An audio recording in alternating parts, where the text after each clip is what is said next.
Hello again. This is tape number 6. Next day, it's the 14th of September 2011. And I've chosen today to speak on religion. It seems to be a very important part of my life. Certainly my children and family's life. And I just kind of wanted to start at the beginning and come down to today, kind of where I am.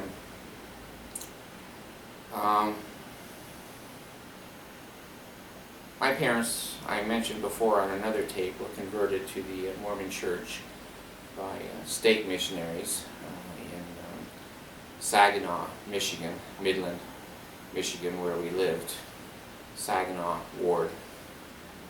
And they knocked on the door, proselyting, and my mother turned them away, and my father invited them in. Usually it's my father that turns salesmen away, but it worked out that they came in and taught the lessons, and my parents joined the Mormon church.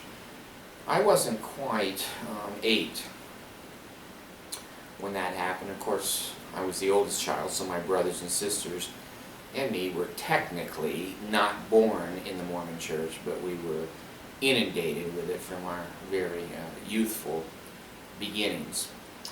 And we lived in Midland, Michigan, and we attended the Saginaw Stake Center and Ward, as I remember. And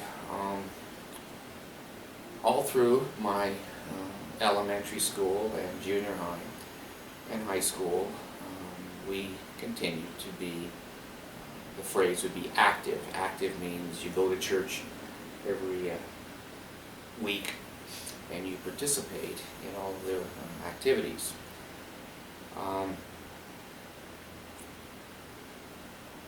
We were totally inundated with the Mormon church. Monday night we were told where to be, which was family home evening, and a Tuesday night, most of the time, and things have changed a little bit, but we used to call it MIA, Mutual Improvement Association, but evidently the prophet had a new revelation from Jesus, and now it's called Young Women's and Young Men's. And scouting had always been a big part of the Young Men's program. And so Monday was pretty much tied up. Tuesday was pretty much tied up. And Wednesday we're tied up. We did many service projects in California. I remember picking apples, picking oranges, going to the cannery, putting things in the cans and sealing them and storing them for the church to use for members of the church who didn't have any food. So many of my months and weekdays on Wednesdays, Thursdays were consumed with that. They were also consumed with scouting activities and den meetings and big gatherings they would have where they'd have several scout councils come together and tie the knots and light fires, things I had absolutely no interest in. And so my Monday was pretty much set. My Tuesday was pretty much set. Wednesdays, if it wasn't a dance festival or practicing for a road show, or going to a cannery or volunteering, there was always something to do. And then of course Thursdays, in those days, were basically nights where the priesthood leaders would get together and they would have a Thursday meeting. And then of course Friday was gold and green balls and dances, Halloween dances and Valentine's dances, Christmas dances. Fridays, daddy-daughter dinners and date night out with your wife. And then of course Saturdays were the day that you used to prepare for Sunday.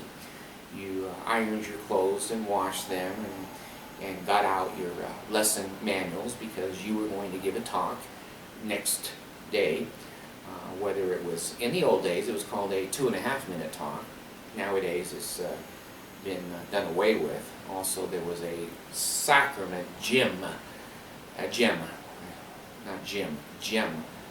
And you had to get up in front of the Mormon people and have a poem, a small religious poem, and then when you stopped you would say, "Please repeat," and the congregation then would repeat the things that you said.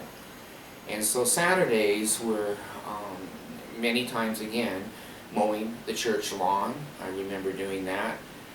I remember we had, in those days, we had cry rooms, which were upstairs, and it had a big window out over the audience and the podium, and children would go up there and cry and kind of get away from the noise of disturbing the people. And I worked setting chairs up for potluck dinners, and oh my gosh, you know, we had corn and watermelon bust, which was an annual affair and festivity. So Saturdays were pretty much tied up. We didn't go anywhere much as a family. We didn't do anything because we were in a cult. And the cult dictates to you your time. What you say, what you do, your clothes, your underwear, what you eat, they dictate your entire life to you. And you memorize it and then repeat it, and you're part of the group. I remember that I went to MIA, or Young Men's, faithfully, since I was the age, I don't know if it was 12 or 13, all the way up to teenage years. And I also went to 4 years of seminary, which means that I got up at 5 or 5:30 in the morning and got dressed and got ready to go to school. And then I would mostly be taken by my father, as I remember, over to the church with 10 or 15 other kids. And we would sit there before school and hear about the Book of Mormon or the Bible or the Doctrine and Covenants or other scriptures. And of course there were activities related to seminary. And we had to give talks and we had to be prepared, and there were a lot of preparation hours all the time in the Mormon church because we were doing something all the time. And so Saturdays were pretty much totally blocked out. So I didn't do a lot of dating or a lot of activities other than Mormon dances and Mormon activities. And so I lived in a very closed community, and my social skills, certainly even today, anyone that knows me realizes I have very few social skills, because in the Mormon church you don't have to develop them. You're in a closed cult situation and you're accepted no matter what you say or what you do. So social boundaries and social awareness is not part of the cult, so you don't have to worry about it. Now we go to Sunday, and of course Sunday was a nightmare. Sunday was the worst day of the week. We were usually up at 5:30, 6:30 in the morning, and we had to go collect fast offerings on Fast Sunday, which means that once a month we boys in the Aaronic priesthood had to take an envelope and walk around and knock on the doors of maybe 8 or 9 members of the church and say, we need money. And they would put money in the envelope and fill out the paper, and then usually our dads sat in the car because it was too embarrassing for them. But we went around and collected fast offerings for the church to have money come in. And when we got up on Sunday, it was a very quick and early breakfast. Usually Dad yelling, Mom screaming, and the kids crying. That was probably for, 40 years. Every Sunday was the same. we had meetings starting at around maybe 8 o'clock in the morning, and we had to have our uniform, our white shirt and a tie and a jacket, black shoes, and we had to be dressed appropriately, and then we had to go to priesthood quorums, and the women went to Relief Society during that time. And of course, there you're a secretary or a counselor, so you have to teach or you have to talk, or maybe you're the teacher, so you have to prepare that lesson on Saturday or Sunday morning to give to the group. And that meeting lasted, I think, an hour and a half. And so in the old days, we had breaks between the meetings. Nowadays, you go for 3 hours. You're in there for 3 hours, and there's no break. So we would come out of the priesthood and Relief Society meeting, then we would go into Sunday school around 10:30, something like that. And there, you might be given a Sunday school lesson. You might have had to put all that together in the last week or so. And then we would go to classes, and we would have to listen and talk, and that was another hour and a half of just constant inundation, singing, and brainwashing. There's no other word for it. It was brainwashing. And then there was the sacrament meeting, which came 2 or 3 hours later, maybe 12 or 1 o'clock, and we were locked in there for 2 hours.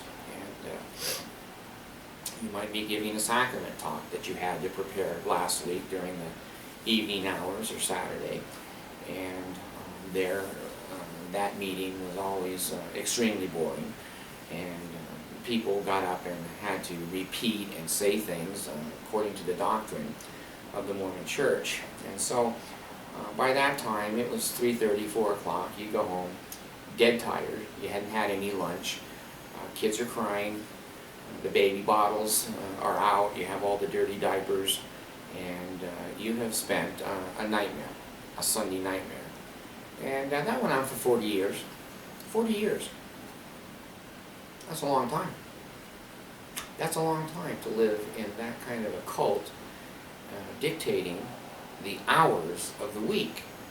There's 168 hours in a week, and I think probably, other than sleeping, the Mormon Church dictated 90% of that. The other 10% was probably your occupation. So I wanted to kind of give this number 6 tape an overview of what I've been through, and the inundation and the brainwashing and not having any choices. I never was allowed to read outside articles or information about Joseph Smith or the early inception of the Mormon Church, its pioneer days. Everything had to be from the cult. If it didn't come from the cult, we were taught not to look at it, and that it was anti-Mormon, and we were taught that we would lose our testimony. And so I was obedient that way, obedient if you want to call it that, and never read and never did anything that brought that other information into my life so I could make some kind of an informed choice or decision. Went all the way through high school, again, in that environment, and then of course off to Brigham Young University, owned by the Mormon Church, and there was inundated probably even more. I was not only inundated with the weekly activities of being a Mormon, which is 99% of your life, but then the BYU had religion classes that you had to take, and all kinds of religious activities and things that even overlapped and umbrellaed the basic Mormon culture and brainwashing. So coming through BYU and graduating, which I did, I certainly had extensive exposure to the LDS Church and extensive knowledge of their doctrine, their policies, their practices. I don't then or now consider myself a stupid person. And I observed. I saw the Mormon people. I saw, all the way from the very, very good to the very, very bad.